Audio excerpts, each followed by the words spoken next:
Mga tol, naglabas ng matinding babala ang Iran sa mga Gulf nations na huwag magpapagamit sa Amerika. Pag-usapan natin to mga tol, samahan ninyo ako. Audio Jungle.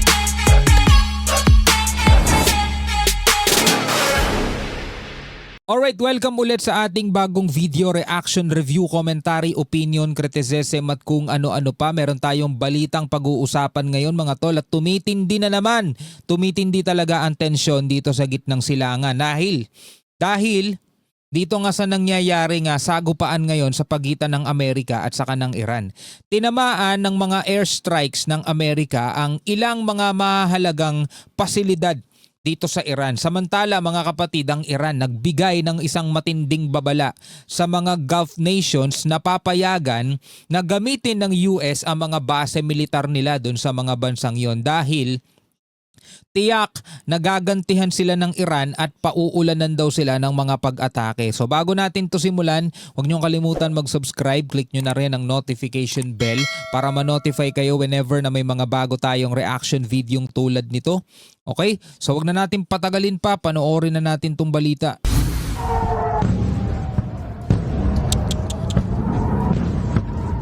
Imagine mo yung mga taong nakatira dyan kung ano yung nararamdaman nila, no? Nagbabala ang Iran sa mga kalapit bansa sa Persian Gulf na huwag ipagamit ang kanilang mga teritoryo at pasilidad sa Amerika upang sila ay atakihin dahil anumang bansa ang magpapaubaya ay ituturing nilang target at babalikan nila ng pag-atake.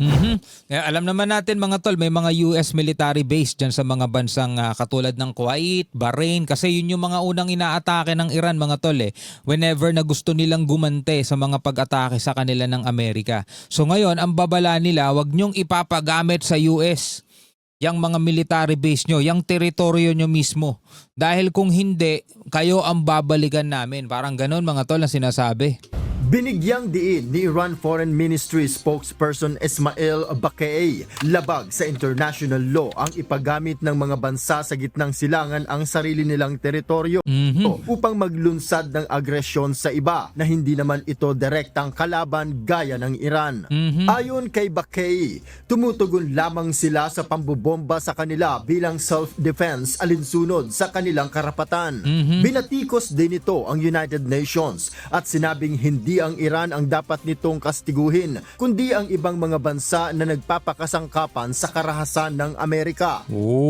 Ayon naman kay Iran Chief Negotiator at Parliament Speaker Bagher Ghalibaf, tapos na ang pakikipagnegosasyon ng Iran sa Amerika dahil hindi ito tumupad sa probisyong ang Iran ang maglalagay ng sistema sa Strait of Hormuz. So pareho sila mga tol na nagsasabing tapos na ang pakikipagnegosasyon. Well, actually, tinapos na nga rin yan ni Mojtaba di ba? Doon sa post ni Mojtaba, sinabi niyang ang demand daw ng kanilang bansa ay ipaghiganti ang mga nasawi, mga martyrs kung tawagin mga tol. Sabi rito, the era of one-sided deals is over. We told you, keep your word or pay the price. Sabing ganun ng Iran. No? Tumupad kayo sa inyong mga salita o pagbayaran yan, sabing ganyan. Reality is knocking. Sabing ganon, sa kasulatan daw, dapat sila ang mga ngasiwa dito sa Strait of Hormuz. Ito, balikan natin yung sinabi sa balita. Tumupad sa probisyong ang Iran ang maglalagay ng sistema sa Strait of Hormuz. So yun ang gustong gustong sistema ata ng Iran mga tol. Yung mga barkong daraan doon kapag lumabag sa kanilang patakaran is pasasabugin na lang nila basta. Yun ata yung sistemang gusto ng Iran mga tol.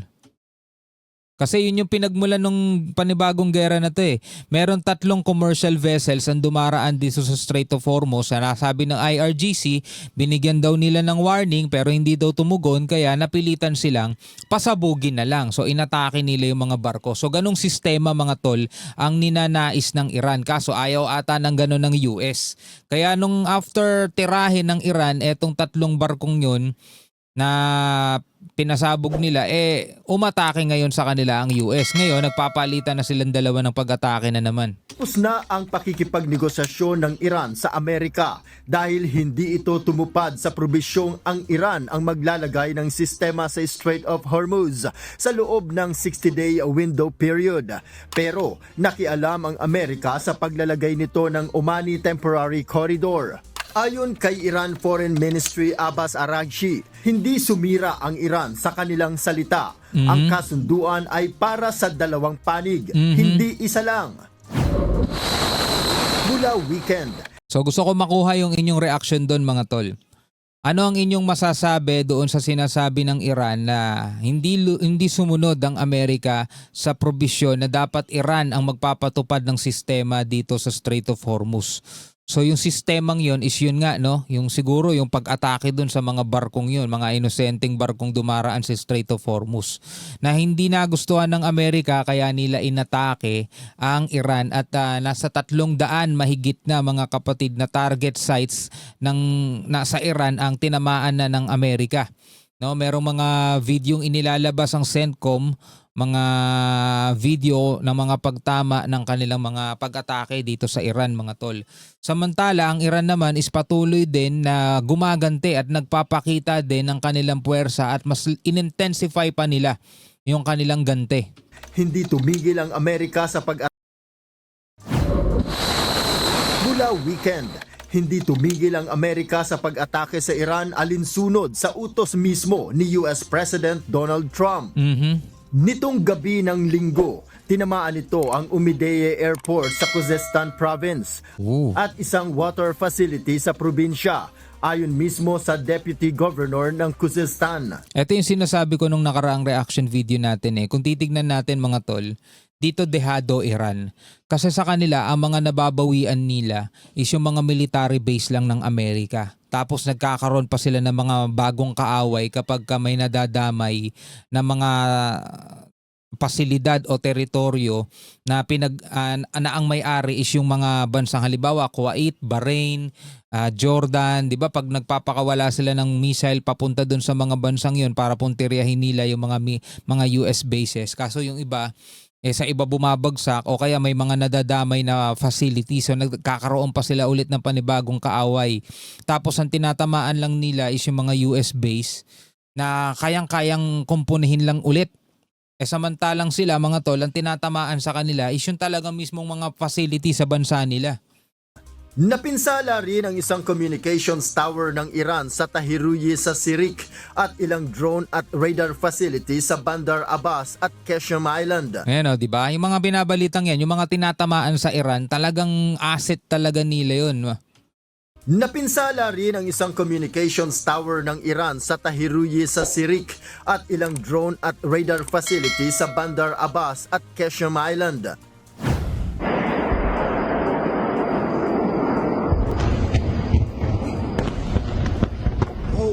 Bilang ganti, inatake ng Iran ang mga pasilidad pangmilitar ng Amerika sa Middle East kung saang direksyon nagbula ang airstrikes. Binabalikan nila ito ng pag-atake. Bagaman ipinagbabawal ng Gulf countries ang maglabas ng anumang larawan at video ng mga pag-atake. Kinumpirma ng United Arab Emirates ang pag-atake sa kanilang border at sa isang planta ng langis sa Kuwait. Ayan o, tulad na lamang nito, halimbawa, UAE strongly condemns, no? Kinukondena nila yung hostile attack on border post and offshore oil platform in Kuwait. Diba? Dito dehado mga tol ang Iran kasi nga US ang kaaway nila pero nadadagdagan sila ng kaaway dahil may mga nadadamay, may mga tinatamaan. While yung American soil is nandoon sa malayo, happy-happy lang, tuloy ang buhay. Habang ang mga nagpupunta sa kanila, yung mga kalaban nila is mga US lang na nandoon sa paligid nila. Samantalang sila ang tinatamaan sa kanila yung mga connection nila, communication tower, yung mga kanilang facility na importante sa kanila. Kumbaga, ang tinatamaan lang nila sa Amerika, ano lang, mga tower lang, mga gate lang. Samantalang sa kanila, ang tinatamaan ng Amerika is bahay mismo nila, ganun. Pag-atake sa kanilang border at sa isang planta ng langis sa Kuwait, nakuhanan rin ang pagtama ng missile sa Muwafaq Air Base sa Jordan. At ang base ng US Navy 5th Fleet sa Bahrain dahil ang tinatamaan din talaga nila upang maglabas ng babala ang Bahrain government sa kanilang mga mamamayan kasabay ng tunog ng sirena ng banta ng panganib. Ibig sabihin nito, nananatili ang kapasidad militar ng Iran. Tama. Kaya minsan yung mga sinasabi rin ni Trump medyo exaggerated din eh. We totally obliterated, 'di ba? Sinasabi ni Trump wala na daw talagang kakayanan ng Iran. Pero dito sa nakikita natin hanggang ngayon, mayroon talaga silang kapasidad pa. Taliwas sa inilalabas na retorika ng Amerika na tuluyan na nitong naparalisa ang depensa ng Iran. Naglabas ng ilang video ang Iranian media ng mga paghahanda ng Iranian military. Indikasyon na determinado ito sa laban.